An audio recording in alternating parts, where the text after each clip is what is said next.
Assalamualaikum warahmatullahi wabarakatuh, sedulur semua dimanapun panjenengan berada.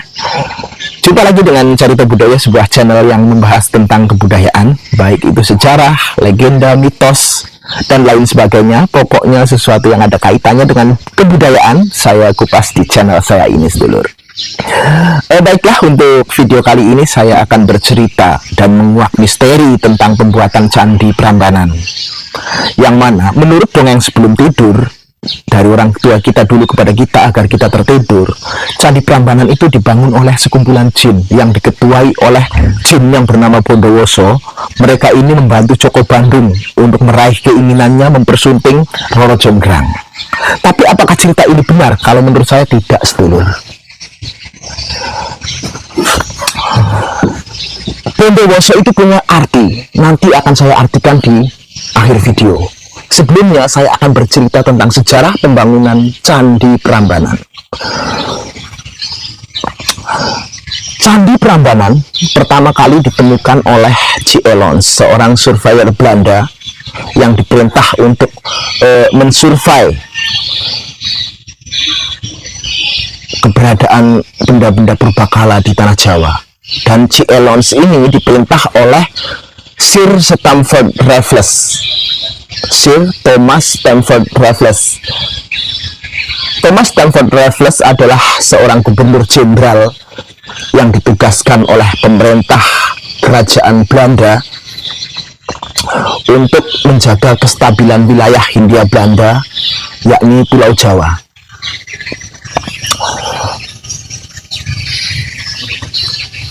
Menurut sejarah, cerita sebenarnya dari pembangunan Candi Prambanan adalah demikian, sedulur.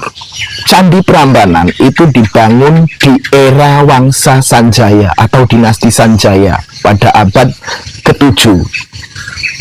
Maksudnya berdirinya Wangsa Sanjaya ini pada abad ke-7, dan pembangunan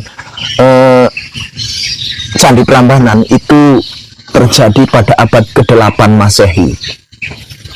Dan dibangun di masa peralihan antara Prabu Samaratungga dan Rakai Pikatan. Jadi pembangunan Candi Prambanan ini diprakarsai oleh Rakai Pikatan di masa peralihan antara Prabu Samaratungga dan Rakai Pikatan pada Kerajaan Medang, atau yang lebih kita kenal dengan sebutan Kerajaan Mataram kuno, yang berpusat di Jawa Tengah waktu itu.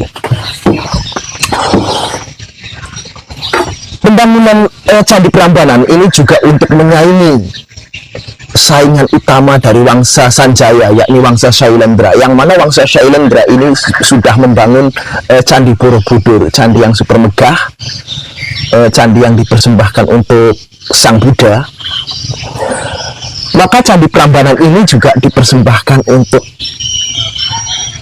menghormati Dewa Siwa, yaitu satu dewa yang sangat dihormati di agama Hindu, bagian dari Trimurti atau tiga dewa, yakni Brahma, Wisnu, dan Siwa. Maka Candi Prambanan ini adalah ditujukan untuk menghormati Dewa Siwa, dan juga untuk menyaingi kemegahan Borobudur yang dibangun oleh Wangsa Syailendra, yang mana Wangsa Syailendra ini adalah penganut agama Buddha dan Wangsa Sanjaya ini adalah penganut agama Hindu. Kemudian dalam cerita dongeng sebelum tidur, Candi Prambanan dibangun oleh Joko Bandung sehabis mengalahkan Prabu Boko, yang mana Joko Bandung ini jatuh cinta kepada Roro Jonggrang, anak dari Prabu Boko. Kisah sebenarnya, jadi Joko Bandung ini memang benar, tapi Joko Bandung ini merujuk atau dinisbatkan kepada Rakai Pikatan. Lalu Prabu Boko itu merujuk kepada Prabu Samaratungga. Kemudian Roro Jonggrang ini merujuk kepada Dyah Pramodawardhani atau putri dari Prabu Samaratungga yang kemudian diperistri oleh Rakai Pikatan sebelum memerintah Kerajaan Medang atau Mataram kuno. Jadi pembangunan Candi Prambanan ini adalah sebagai hadiah atau sebagai persembahan Rakai Pikatan kepada Dyah Pramodawardhani agar mau dipersunting sebagai istrinya atau sebagai ratu kerajaan Medang, karena waktu itu Rakai Pikatan juga memerintah setelah Prabu Samaratungga. Kemudian apa sih arti dari Bondowoso? Yaitu Panglima Jin yang memerintahkan anak buahnya untuk membangun Candi Prambanan dalam waktu semalam.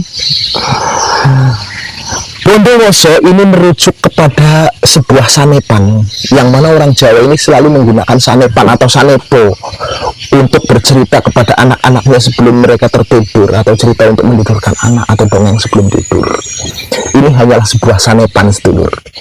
Yang dimaksud Bondowoso di sini itu maksudnya adalah Bondo itu adalah harta dan Woso itu kuasa.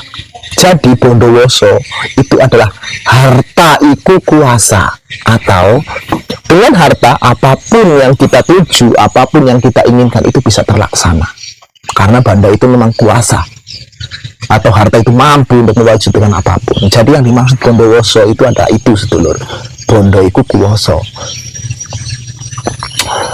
Artinya Rakai Pikatan menggunakan Bondowoso atau menggunakan banyak harta untuk membangun Candi Prambanan hanya untuk dipersembahkan kepada Dyah Pramodawardhani, putri dari Prabu Samaratungga,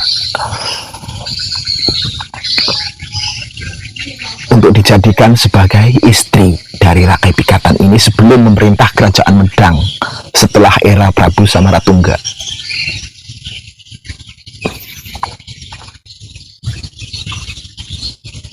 Jadi itu ya sedulur, singkat saja. Semoga sedulur paham dengan cerita ini bahwa Joko Bandung, Roro Jonggrang, Prabu Boko, dan jin yang bernama Bondowoso ini hanyalah dongeng sebelum tidur, atau sebenarnya ini hanya cerita sanepan atau sanepo yang diceritakan oleh orang tua kita terhadap kita.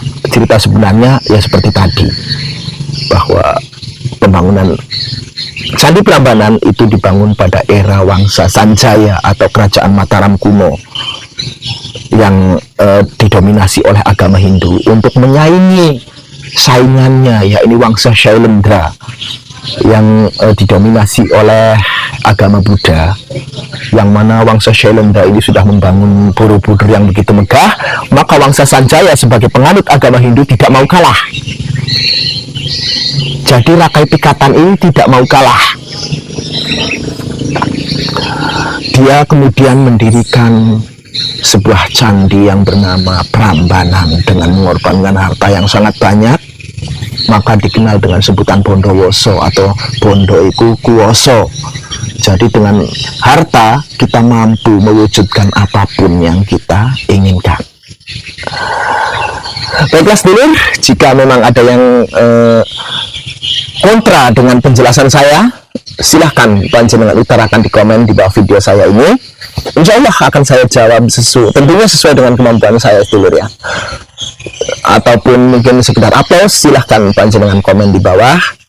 Dan kalau memang video ini bermanfaat buat sedulur semua, saya minta juga sedulur share ke seluruh media sosial sedulur, sehingga untuk kedepannya saya lebih bersemangat lagi dalam mengedukasi kalian, mengedukasi panjenengan dalam hal budaya.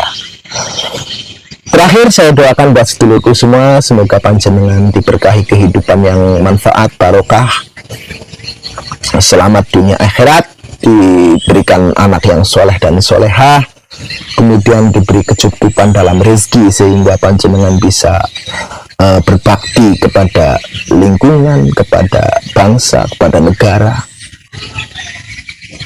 dan kepada semuanya, terutama kepada Tuhan yang Maha Kuasa. Amin amin amin ya rabbal alamin. Wabillahi taufiq wal hidayah. Wassalamualaikum warahmatullahi wabarakatuh.